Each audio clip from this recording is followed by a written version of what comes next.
What mistakes do you need to forgive yourself for? I think I need to forgive myself for being so critical and judgmental of myself and for feeling like I should be further than I am. Great answer. I didn't see that coming.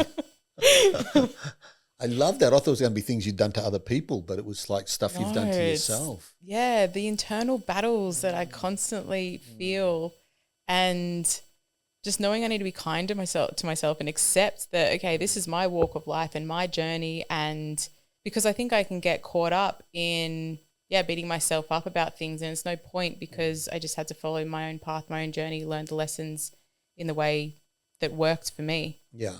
So forgive yourself for not having more compassion for yourself. Yeah. And for judging yourself. I like that. Can I use that one too? Yeah, I was going to say, what about you? Definitely that. There's a couple of things I'm not proud of. I do have regrets. There was one time I bullied a kid in school. I think I've only ever bullied someone once. And I feel some shame around that. I joined in a bunch of boys, teasing, and, like we didn't beat him up, but we hit him, but not hard. It was more of a teasing kind of thing. We suspected that he was gay, and back then I was homophobic and young and stupid. And so I joined in that kind of behaviour, and I regret that. And, if he's listening today, I apologise for being a bully. That's big of you to acknowledge. I want to acknowledge that because I would like to be forgiven for that. I remember when I was young, I broke into a kindergarten and stole a piggy bank full of money. I think I was about 14. It's not very nice, isn't it? Stealing from somebody else's piggy bank as well. I know. I was quite a ratbag when I was young. Speaking of death, there was a time when I was a nurse where I did participate in helping someone to pass over to the other side. It was a request of the patient. He had a terrible inoperable brain tumour called a glioblastoma multiforme, which is a very invasive tumour that grows in the brain. It's very painful. He was in excruciating pain. And his wife and daughter were there, and they both also agreed that it was time for him to be allowed to pass. And so, being the nurse, I was administering the morphine.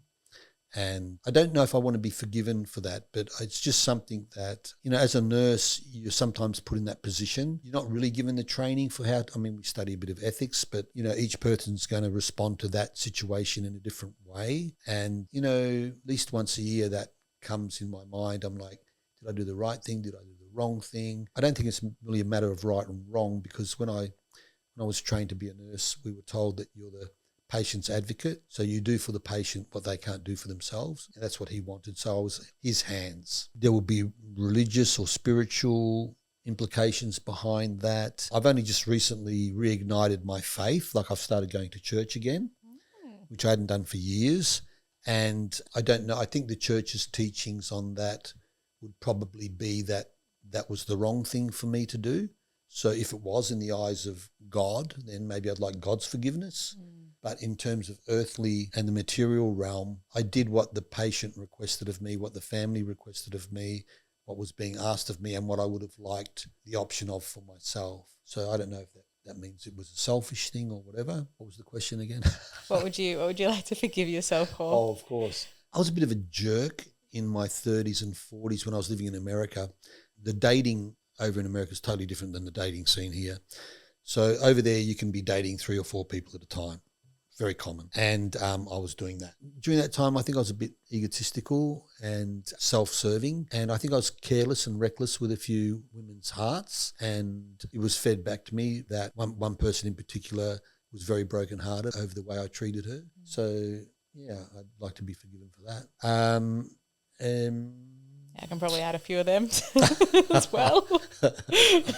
Where you've been the heartbreaker? Yeah, where I, probably haven't treated people with the respect they deserve in those dating scenarios, ghosted people. Oh, yes. Yeah. Yeah, not been as gracious as you could have been. Correct.